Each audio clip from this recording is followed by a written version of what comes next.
The most common symptom in perimenopause and menopause, especially menopause, is hot flushes.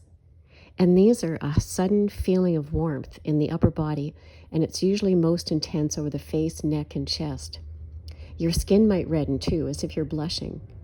A hot flush can also cause, of course, a lot of sweating. You'll see women that are in menopause and they'll have like a light sweater over top and just watch them throw it off. And then when you lose too much body heat, you might feel chilled afterwards. So these are very common also at night to have hot flushes. And when they happen, they might disrupt your sleep. And this can really cause a lot of sleep deprivation for women. Although other medical conditions can cause hot flushes, most commonly they happen during menopause. And that's when the periods have completely stopped, so not perimenopause. In fact, hot flushes are the most common symptom of the menopausal transition. So during a hot flush, you might have a sudden feeling of warmth spreading through your chest, neck, and face, a flushed appearance with red, blotchy skin, rapid heartbeat, perspiration mostly on your upper body, and a chilled feeling as the hot flash lets up. And it can cause feelings of anxiety. I remember the first time it happened to me, I was like, what is going on? And by the way, I went down to my yoga studio and spent some time when I was having one. And I started to intuitively do sarvangasana, which is shoulder stand. And then I looked up in my medical doctor book about yoga, what poses to do for hot flushes, and they said to do sarvangasana. So the body actually knew to go into that pose. That, to me, was just so reassuring that our bodies know what to do. So the frequency and the intensity of hot flushes vary among women. A single episode may last a minute or two, or as long as 5 minutes. They can be mild or so intense that they disrupt your daily activities. They can happen at any time of day or night. Nighttime hot flushes, the night sweats, may wake you from the sleep and can cause long-term sleep disruptions, as mentioned. So how often hot flushes occur varies among women. But most women who report having hot flushes experience them daily. On average, a hot flush symptom persists for more than 7 years. It can, according to the Mayo Clinic. And some women have them for 10 years. And I've heard that from many women. So some risk factors.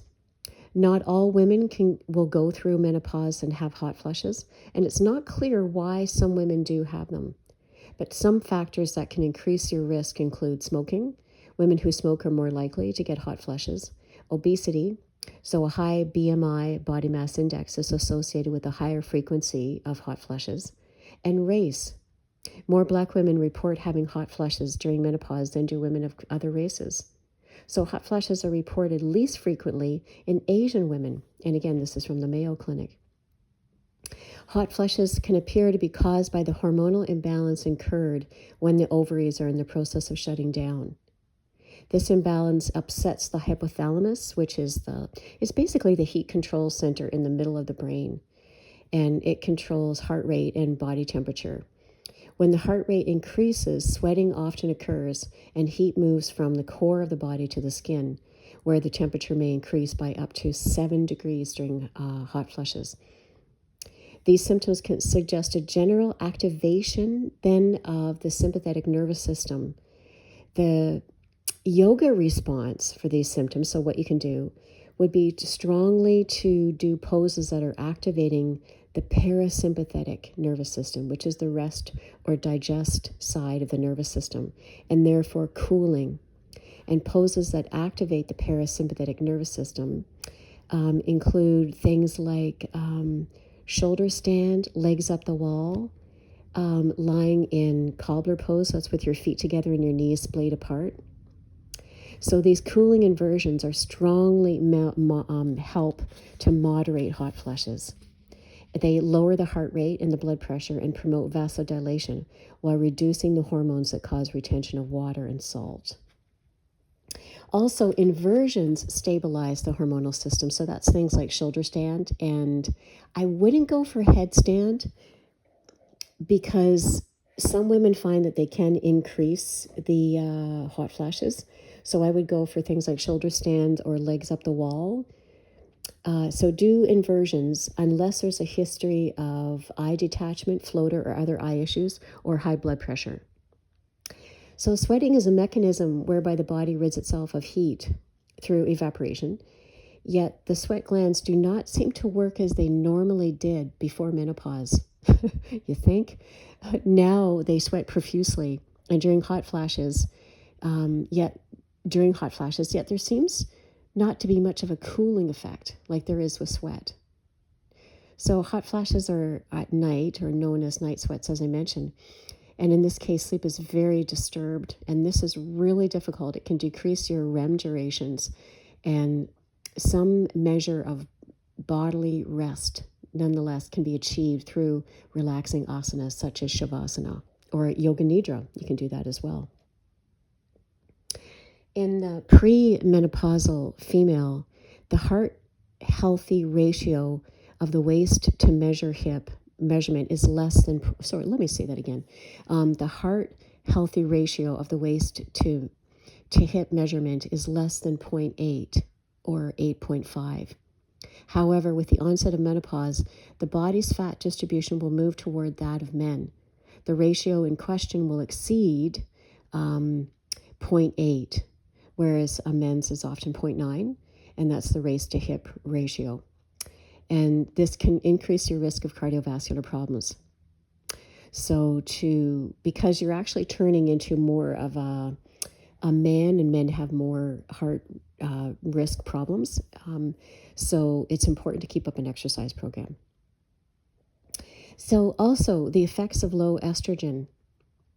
There are many sites on the surface of the brain cells which are receptors for estrogen. When menopausal and beyond, the low levels of estrogen can negatively impact the ability to think, to perceive, to resist something, coffee, chocolate, cause anxiety, and they can act to reduce the mental flexibility needed to accept new ideas, which actually, by the way, increases anxiety. When you do a lot of new things, your anxiety decreases. But during menopause, if you're tired and you're irritated and your mood's affected by the low serotonin, because estrogen can reduce the amount of serotonin taken in by the brain, because there's estrogen receptors in the brain. So you can actually have a lot of brain fog, not be open to new ideas. It might be hard to take on new aspirations or projects.